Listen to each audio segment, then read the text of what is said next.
Hope you've had a good week so far. Glad Lee's with me. And glad others of you are here. In our readings, our private readings that we review briefly, we are in the last 2 or 3 chapters of Ezekiel, and then we go through Daniel 9. And the last part of Ezekiel deals with what? Who wants to tell us? 46, 7, 8, 9. What's under discussion here? There's a description of the new temple and the new land. That's right. The new temple and a new land. And he's not talking about a millennial temple, a physical temple. He's speaking of what? The church. And even the worship of the church, the boundaries and how large it would be. And it ends up, if you'll look at the last verse of Ezekiel, it shall be 18,000 reeds round about, and the name of the city from that day shall be Jehovah is there. That reminds us of Ephesians 2, that the church is the household of God in which the Spirit dwells. And God through the Spirit dwells among us. And so He's with us. Comment or question? All right, good. Daniel? Daniel's divided into how many parts? Anyone? Essentially. What's that, Paula? 3. What are they? Okay. I'm going to give you a chance to back that up and say 2. You could divide it into 3, but essentially, what do you have, Brother G? The youth of Daniel and how he was taken captive and how he ended up in the household of Nebuchadnezzar. Yes. And then after Nebuchadnezzar, I guess, denies the Lord and praises himself, then Daniel has visions about the future. Right. First 5 chapters, Babylon is in control, and then what happens? They're overtaken by the Persians. There are 2 sections, really, 1 through 5 and 6 through 12. And as Brother Gene mentioned, Daniel has to be fairly young when he's taken over in the first wave of deportation in 606, because he lives to the end of that 70 years and he's still alive. In fact, in the Daniel in the Lion's Den, Daniel's not a young boy as depicted in some Bible class literature. He probably is the better part of 90, at least 85 to 90. Wouldn't you think, Brother Gene? Somewhere around there. Late in life. Yes, well, you got the 70 years, and then you have some time into Persia. But anyway, Lee and I were talking about this earlier. You know, Isaiah speaks of the righteousness, kind of what Josh alluded to, the righteousness of the Messiah, the righteousness of the kingdom, the justice that would be characteristic. Jeremiah emphasizes the covenant issues. And Daniel really shows that there are going to be what in between the time that he lived and the time of the Messiah's kingdom. Many changes of world government. Exactly. In chapter 2 of Daniel, with the interpretation of Nebuchadnezzar's dream, thou, O king, art the head of gold. And there will be an inferior kingdom, and then a kingdom that would come and it would advance over the whole earth, and there'd be a kingdom represented in the feet of iron and clay, and he said, during the days of those kings shall the God of heaven set up a kingdom that shall never be destroyed, nor shall the sovereignty of it be left to another people. And then in that's 2. Then in 3, we have Nebuchadnezzar's golden image that he demanded everybody do what to? Bow down to. And then in the chapter 4, Nebuchadnezzar's dream of a tree and Daniel's interpretation of it. In chapter 5, Belshazzar has a feast, and what happens there? Very unusual thing. The handwriting on the wall, that his kingdom was numbered. The interpretation is down in 25 of chapter 5. Mene, mene, tekel, upharsin. Your kingdom is being brought to an end. Your weighed in the balances and found wanting. And your kingdom is divided and given to the Medes and the Persians. And it happened. And who begins to be ruling in the Persian Empire in chapter 6? All right. And then we have Daniel cast into the lion's den. We have some prophetic images, or I shouldn't say prophetic image, but a dream of 4 beasts, and they represented kingdoms. And then 13 and 14 is such a beautiful, beautiful picture of Christ. I saw in the night visions, there came with the clouds of heaven one like unto a son of man, and he came even to the Ancient of Days. And they brought him near before him, that is, the Ancient of Days. And there was given him dominion and glory and a kingdom, and all the peoples and nations and language should serve him. His dominion is an everlasting dominion which shall not pass away, and his kingdom that should not be destroyed. He came with the clouds. We made this point studying through the life of Christ at the end. When the apostles saw Jesus ascend into the heavens, Acts 1st chapter, that's the last they saw of him. He was going in what was taking him up? The clouds. And then Daniel, 600 years before the event occurs, Daniel is picturing the Lord coming through the clouds to God, the Ancient of Days. So in Acts 1, the apostles are looking at him as he goes. Daniel prophetically is looking at him as he comes and sits down with the Ancient of Days. And there was given to him a kingdom and power and glory and so on.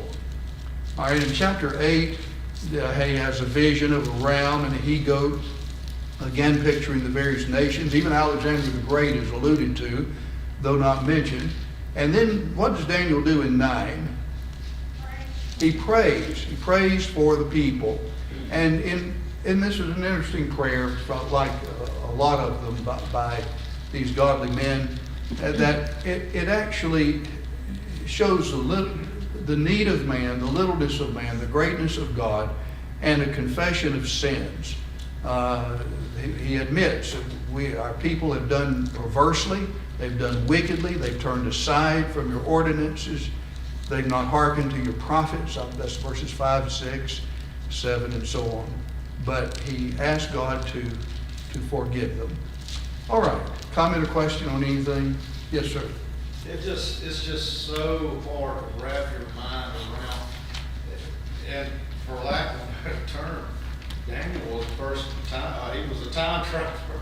Being in this, going into a guy from the past, so far from the past, going into the future.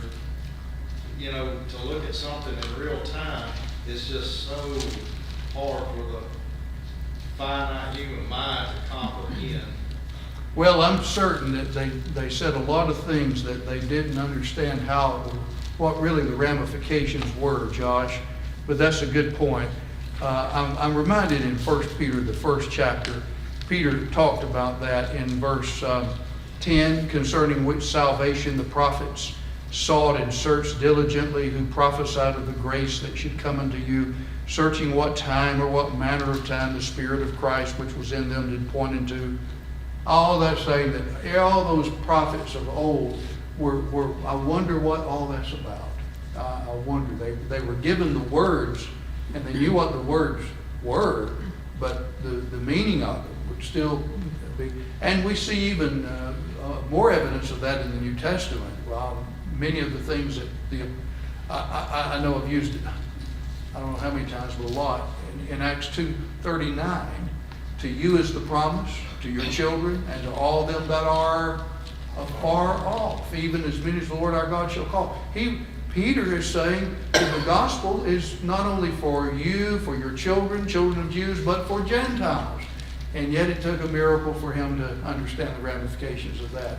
So they knew what they said, but the ramifications will be something different. Good point. Anybody else?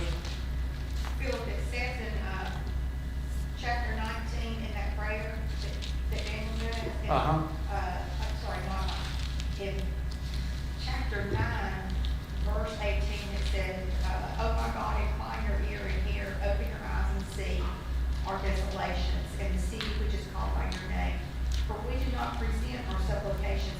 you because of our righteous deeds. Yes. But because of your great mercy. Yes, yeah. We do very poorly if we try to make an argument to God about how good we are. Yeah, exactly. In fact, in Deuteronomy 4, I'm reminded of that passage. He says, when you go into the land, don't think that this land is yours because of how great you are, but it's because of how wicked these other people are, and the very fact I'm fulfilling the promise I made to the fathers. But that's a great point on that passage, Patty. Glad you made it. Glad you made it. All right. Any other thoughts, comments? If not, let's move over to Acts 15, 16, and let's go right on into the second journey. When we ended Sunday, you tell me, we finished we finished all of the questions on the top of page 25, did we not? We did not? Where did we get to? I thought we had. I'm asking you, Randy? Page 23? No, it can't be. Okay. Okay. Well, we actually talked about all of that. I'm not going to read all of that. That's all on page 23. Let's just kind of watch together. Here we are on our outline of Acts with the first 12 chapters primarily in Jerusalem, and then Paul's first journey primarily in southern Galatia, Isle of Cyprus, and then we talked at length about the council in Jerusalem. And here we are. Paul wants to go back and confirm these disciples that they had converted on the first journey. And so the second journey begins there at the end of the 15th chapter, and it goes all the way to 1822. We showed this map the other day of the spread of Christianity. The Mediterranean world really is what we have here. And we don't want to lose sight of the fact that the land here, where we have most all the Bible story occurring, is so significant. You see it in this map so much easier. Is because it's the land bridge for how many continents? 3. Africa and Europe and Asia. And all had to come through this area. And so you can almost see the wisdom of God and His providence in the fact that the gospel would radiate from Jerusalem, kind of in a north and then northwestern direction. But then there were people from Alexandria, we mentioned there in Acts 2. And so the gospel was radiating from Jerusalem all over the then known world. In fact, Peter will talk about 1 Peter 5, that they of Babylon. Babylon would be way over here. And so we're talking about that. All right, let's move on. We start in Antioch, as we do on all 3 journeys. And I'm going to fast forward through this mount and come on to the other. The primary area of work is going to be over here in Achaia, in Corinth. Spends how long? We're told he was there for at least a year and a half. And approximately 3 years, evidently, if you put it all together, but a year and a half at Corinth. And we'll see some things as we go. All right, let's just go ahead and let's read 1536 through 40, and we'll answer. I just was positive we finished 15, but okay, let's go ahead. 36 through the end. Patty, why don't you read that for us? 1536 through the end. Then after some days, Paul said to Barnabas, "Let us now go back and visit our brethren in every city, where we have preached the word of our Lord, and see how they are living." Now Barnabas was determined to take with him John, called Mark, but Paul insisted that they should not take with them the one who had departed from them in Pamphylia, and had not gone with them to the work. Then the contentions became so sharp that they parted from one another.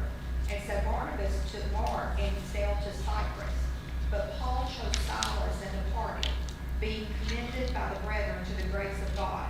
And he went through Syria and Cilicia, strengthening the churches. All right, as they would go through Syria and Cilicia, that would have been an area that had been familiar to Paul himself.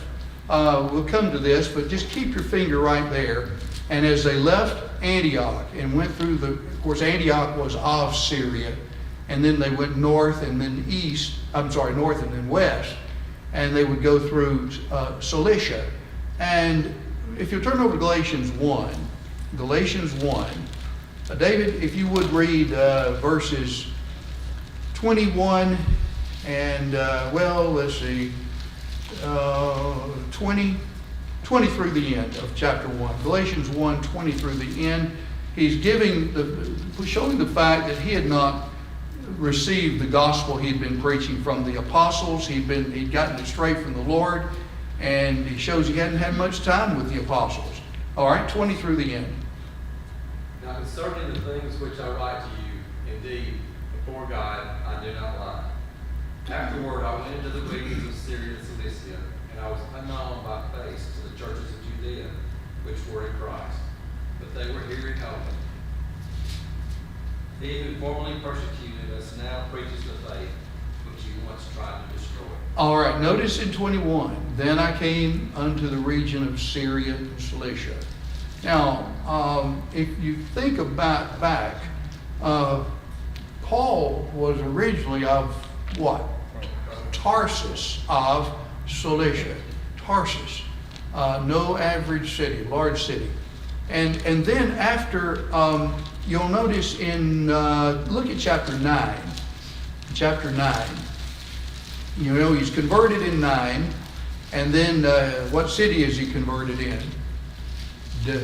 Damascus of Syria. And then he leaves Damascus and goes over, according to Galatians 1, over that we don't find in Acts. He goes way over into Arabia. Space of 3 years, he comes back to Damascus. And then if you pick up the reading in Acts 9 in verse 25, his disciples had to take him by night and let him down over the wall in a what? A basket. And then notice in verse 26, when he was come to Jerusalem, he essayed to join himself, and they were afraid of him, believing that he was a disciple. And then, of course, Barnabas intercedes. But then you'll notice down in verse Damascus, then all the way down into 30. When the brethren knew it, that is, a plot was laid against him, they brought him down to Caesarea and sent him forward to Tarsus. Tarsus was again in what region? Tarsus of Cilicia. Tarsus of Cilicia. All right. Well, he'd been in Damascus. Well, Damascus was of Syria. And Syria and Cilicia, notice here's Cilicia and here's Syria. They abut.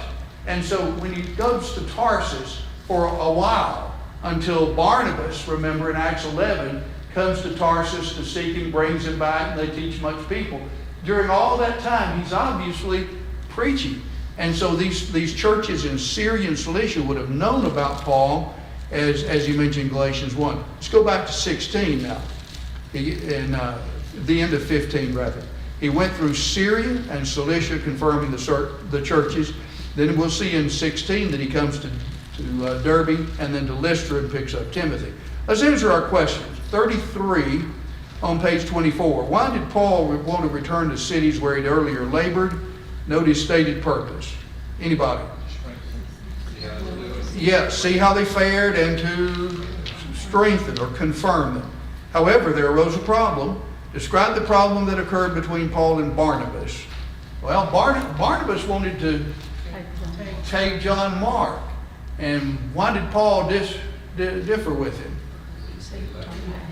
Yes, John Mark had left them in Perga, had not continued with them in the work. And it says there was no small contention among them. There was a heated argument. And who was right about it? Well, I think Saul was right. They doubled their efforts by Paul taking Silas and Barnabas taking John Mark. They did more in Cyprus, John Mark and Barnabas, and Paul and Silas in other places. But does John Mark get in Paul's favor? Yeah. And you can see how Barnabas was so named because he was what? and son of encouragement or consolation, edification. The idea of, yeah, I know you can do it. I know you can. I'm behind you. And you can see where Paul, being maybe a little more on the practical side, see, we don't need anybody to leave us this time. Barnabas will say, Brother Paul, I know he left us. I believe that he's grown since that time. Can't you just hear that back and forth? Yeah, but and so in a sense, both were right. Paul was going on his track record, and Barnabas perhaps was going on what he thought he had become. And the truth of the matter is, by separating, they doubled their efforts. Yes, sir, Josh. I was just trying, and I'm not disputing anything, but, you know, we're all free moral agents, and we can come and go as we please. But this was I suppose I'm trying to understand the justification. Paul needed, this was a special dispensation where he needed to know that everybody was working in unity Committed to the same. and committed, and that there would be nobody that would show any kind of fear, because it's almost like the Romans, how they had their shields and all. If one person left that, then they would be vulnerable. And I suppose is this the same thing? If one person from that group, that entourage left, that would be the whole group would be vulnerable. Is that? Could that be? It might be. I honestly, I don't know, Josh. It could very well be. But all that's recorded is that, Paul thought it not good to take him who had left them and gone not with them to the work, there in verse 38. So you kind of infer from that, that Paul's going on his track record, and yet Barnabas thinks otherwise. But they, to their credit, they doubled their efforts.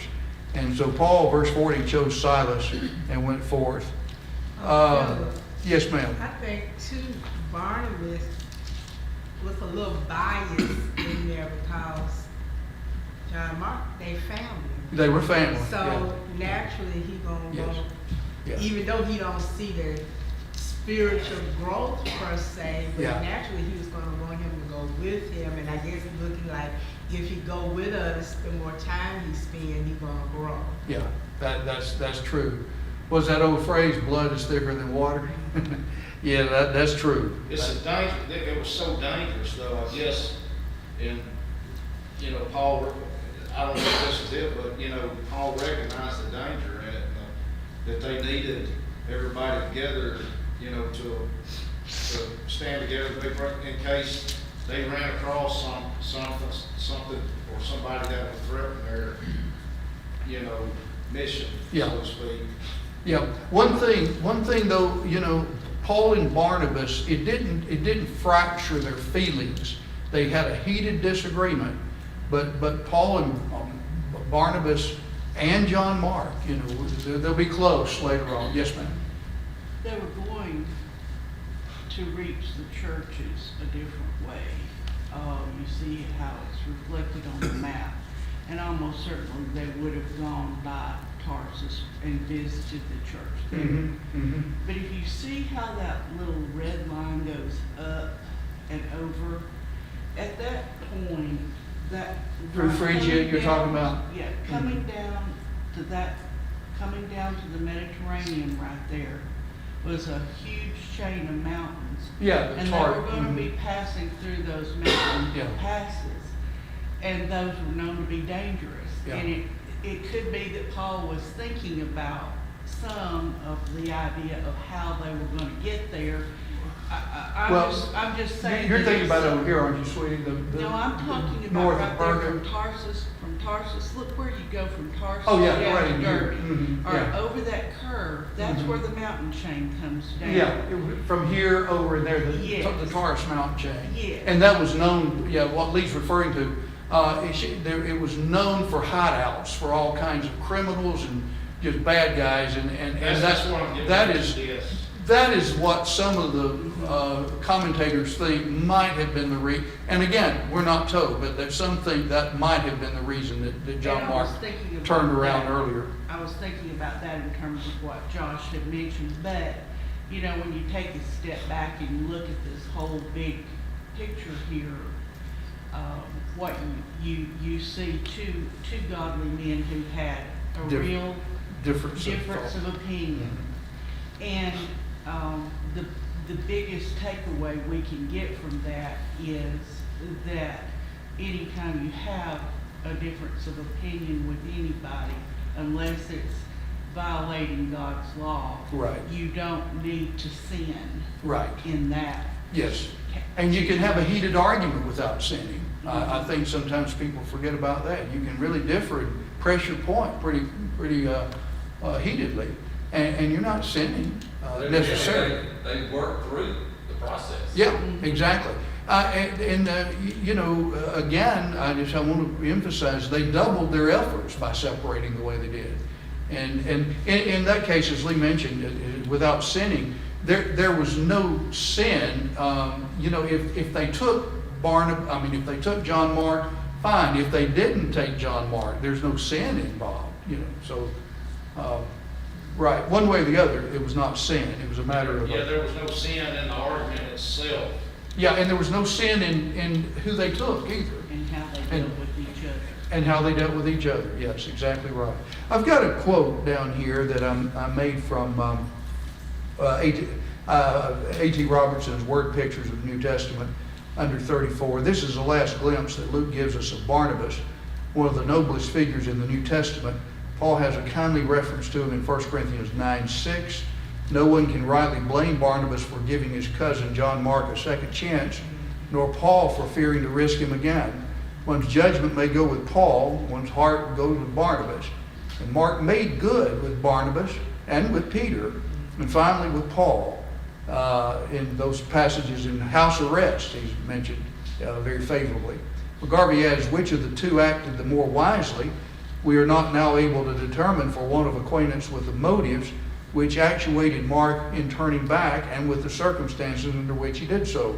And even if we could decide, the decision might be of no practical utility. Notwithstanding their disagreement and separation, they did not allow the good cause to suffer, nor did they fail to accomplish separately that which Paul proposed that they should accomplish together. For Barnabas, in revisiting Cyprus, saw a portion of the brethren to whom he and Paul had preached, while Paul, by a different route, visited the others. I just thought that was so good. All right, next question. Whom did Paul take with him and where did they go? Silas, and through the regions of Syria and Cilicia. Yeah. Two revealed facts about Silas made him a wise selection. First, he had been one of the chief men among the brethren in Jerusalem, back there in the conference, you remember, and was one selected by the apostles to represent them at Antioch for the purpose of settling the controversy over circumcising Gentiles. The fact that he personally is with Paul would show a unity between Paul and the older apostles and elders in the church at Jerusalem, an agreement that would expedite preaching the gospel among Jews elsewhere, especially when the matter of circumcision arose. Second, Silas was a prophet, which further fitted him to be Paul's co-worker. So you can see from working with the Jews, it was an advantage to have Silas, as well as the fact that he was a prophet. All right, 36. During the interval between Paul's departure to Tarsus and his arrival in Antioch, he preached the gospel through what regions? We've mentioned them a few times now. Right. Therefore, the journey would take him among churches that he alone had begun back, really, as recorded in chapter 9. Revisiting brethren in Syria and Cilicia as well as Cyprus actually was made more complete because of this separation. Whom did Barnabas take? And where did they go? John Mark into the Isle of Cyprus. What relation did Barnabas have to Cyprus originally? Originally. He was from there. He was a Cyprian. Right. Was he a descendant of Levi? Yes, he would have been a Levite. That's right, Kay. Good point. He was a Levite, and that's mentioned back there in chapter 4. All right, let's move. We've got just a few more minutes. In 16 now, You know, if you want to just kind of compartmentalize and you're thinking some ideas, when I think of chapter 16 of Acts, I think, okay, Paul goes to Europe, particularly Philippi. 2 conversions. Who are they?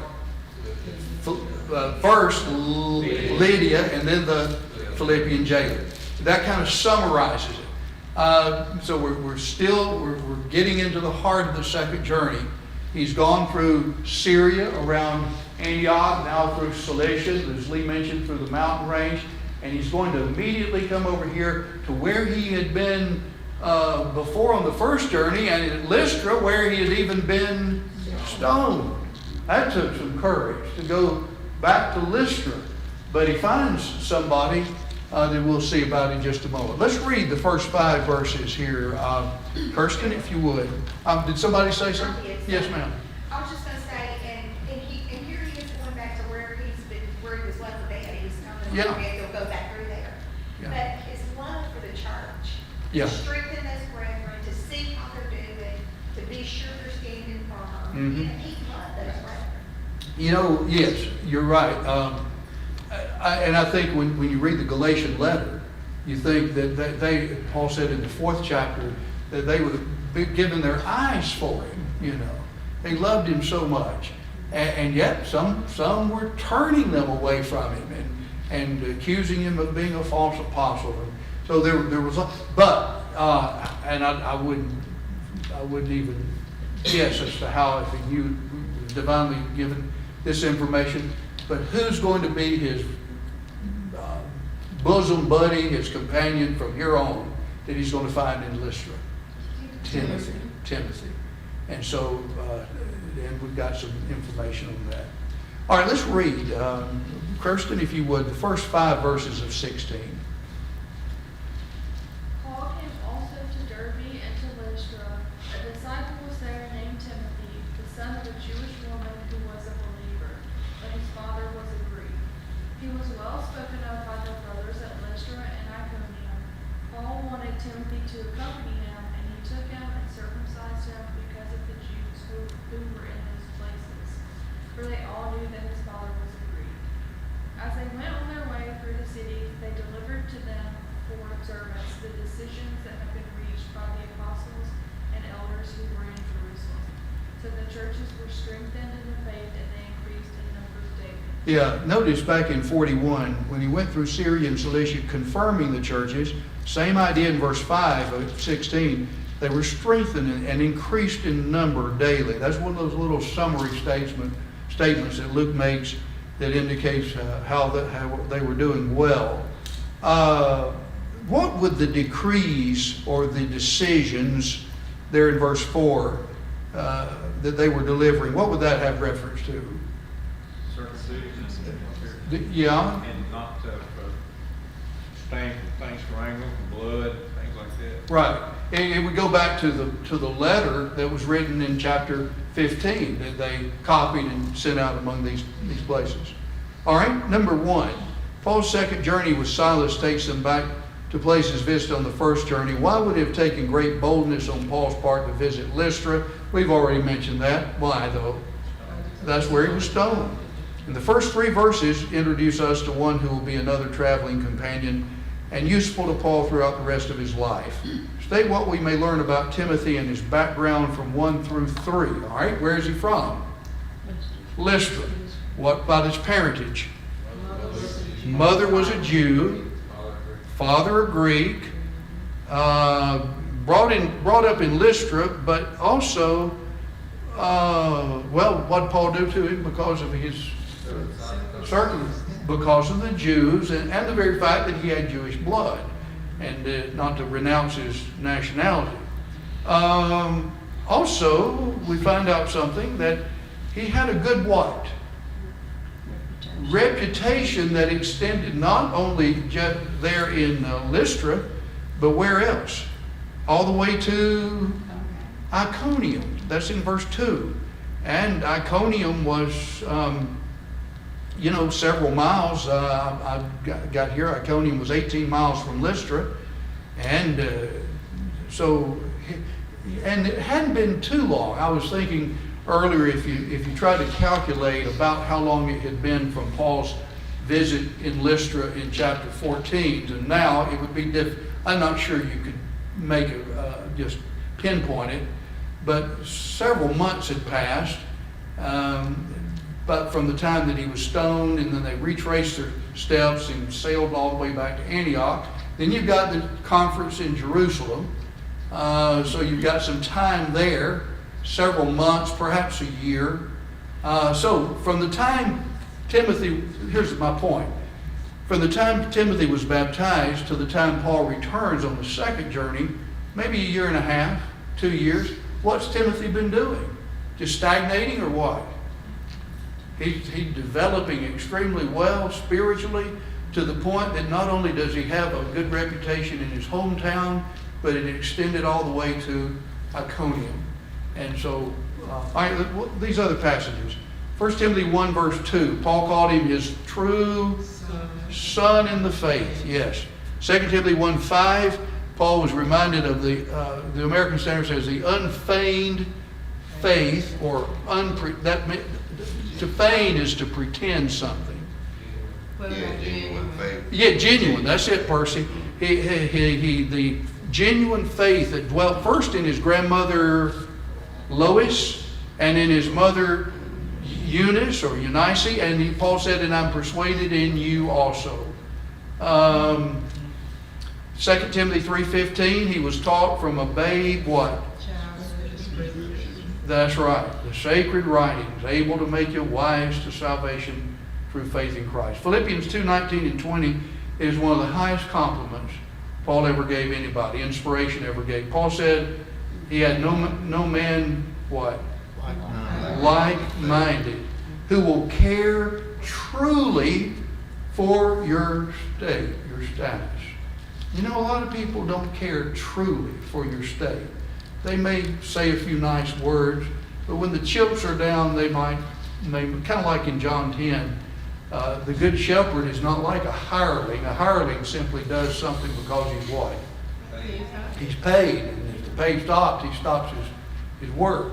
And Timothy was not like that. He would care truly. And he was like Paul.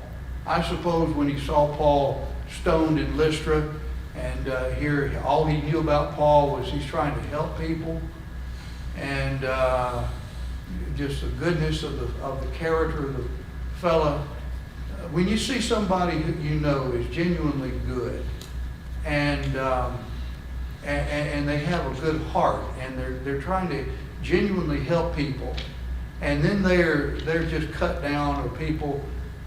When I was younger, there was a preacher I knew about, and I had a lot of confidence in him. I hadn't even become a Christian yet, but I loved him. I just thought, because I knew he cared for me. He would say things to me that I knew meant he cared for me, even when I was in my young teens. And there were some people, members of the church, who kind of made light of him, and I wasn't even a Christian. And I knew that, it makes you mad. It frosts you. You're talking about a great man. How dare you do that?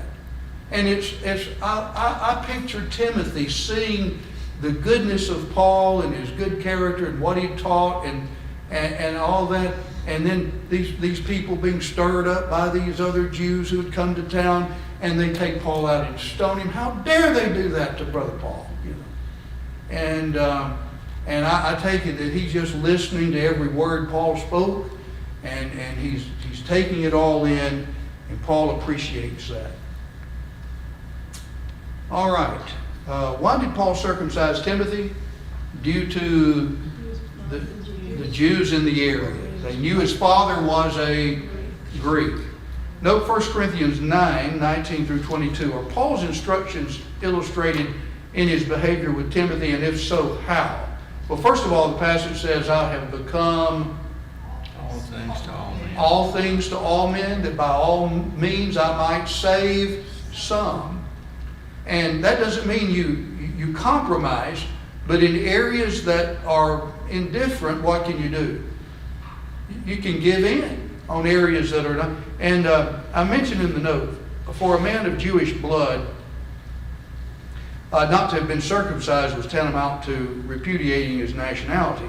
This would have hindered their work in preaching the gospel among Jews.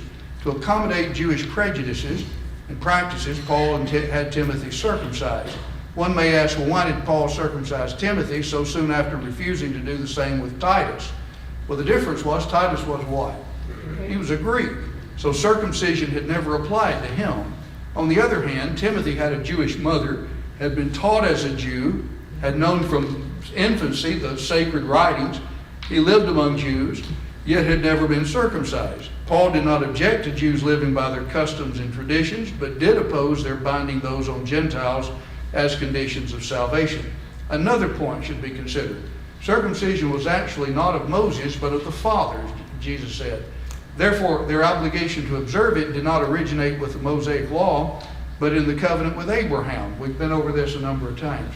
Therefore, its connection to the law grew out of the fact that the law was given to Abraham's offspring, which were to be circumcised.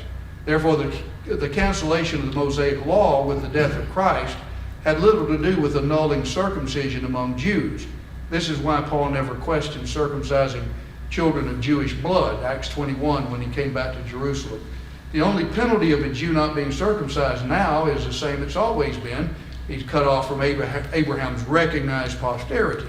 Since it was a national mark, it had nothing to do with salvation or a man's relation with Christ.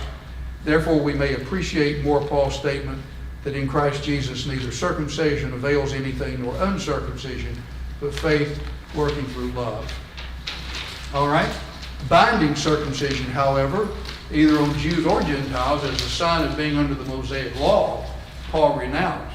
He did that in no uncertain terms in Galatians 5. That if you bind circumcision, you're bound to keep the what? The whole law. Yeah. And if you're looking at it from that point of view. Well, with Timothy's being from Lystra, what likely had he witnessed? We already alluded to that. That's right. Paul's being stoned. If this is true, what characteristic would motivate him to go with Paul? Well, his faith would be one. I said he was relentless. He's relentless, okay. He was faithful. Unfearful. And what was that? Unfearful. Not fearful, okay. Hey, little Paul. That's the four-letter word I was thinking. His love for Paul. That here, my dad used to make comments about some guys that he had grown to appreciate later in life, and he said, "You got to work overtime not to like that whoever it was he was talking about," and they're just good, genuinely good people, and it's easy. Brother Hall had a lesson that I was giving notes on. And he made a comment about how it's so easy to do right when you're around good people. Isn't that right? Good people who encourage you to do, oh, well, yeah, I appreciate you doing this, and Brother so, and you're such a help for the cause. All that just builds you up, makes you want to do more. And it's easy to literally love people, whether it be men or women, who are of that character. And that are helpful, and they want your salvation, and if there's a problem, they'll deal with it. They deal with it, though, in a way that you know that they care for you. And I think that would have been Paul and Timothy, that he just had a great love, and you're right about he was not fearful. He was all your comments were good. Further, if you'd been Timothy's mother, how would you feel about your son doing what Timothy did? What was that, Kate? I would have been happy. Yeah. Because Yeah, I would have been happy. I would have had a little trepidation in the back, probably thinking, I sure hope we can see him there. But certainly joyful for what he was doing. And we've already answered number 8. What is meant by the decrees in verse 4, the letter written, or the epistle back in 15. What resulted in Paul's visits among the Galatian churches? Note the kinds of growth recorded. Well, they were strengthened in the faith, and they increased in number daily. There you go. We'll have to stop here. Lord willing, pick up in 6 and continue on in the 16th chapter. Hopefully, we'll get Paul on through Galatia and go on into Europe. And we'll see that when he comes to Troas, the pronouns shift from they to we. And Luke will join them. So we'll have Paul and Silas and Timothy and then Luke to go on. Any comment, final comment? It's interesting to me, curiosity, that there's never a letter written to any of the churches of Cilicia, Arabia, where Paul Right. preached. 3 years. Yeah. Mm-hmm, yeah. And that is interesting, Brother Gene. And it doesn't say anything about them having some trouble. Right. I you know, from a cultural point of view, you would think, well, what he did at Athens, you know, there were some believers, but not many, that there might have been a letter to the church at Athens, but there's no record of it.